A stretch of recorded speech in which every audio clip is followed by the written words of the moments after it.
Yes guys, kadwa na kami masunugan, duwa na kabalay ang nasunog kay tungod sa tripping sa isa ka tawo nga daw hindi man maintindihan kung ano gud lang tripping yung kinabuhi. So muna actually I never expect na makapatukod sang balay nga muna kay nga kontento na manggid kuya Tani kung anong may ara o galing kay siguro siling ni Lord mapatukod ka kag amo ni galing. See? So yun guys, 3 years no?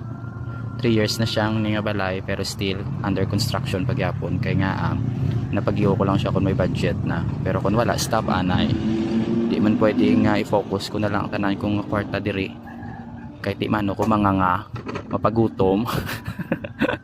Diba guys, so pakunti-unti lang anay so I know nga damo-damo pamansang lubrahon but still mula na wala ta nagauntat kapadayon ng tasaton nga mga buluhaton na wala ko pa manggit sang lubrahon pero still si Lord ya ma-bless na ya basta mahimo ka lang sang sakto hindi ka mamintaha si Moisig Kaparyo kay nga si Lord kakita ginayas ang ginahimo mo.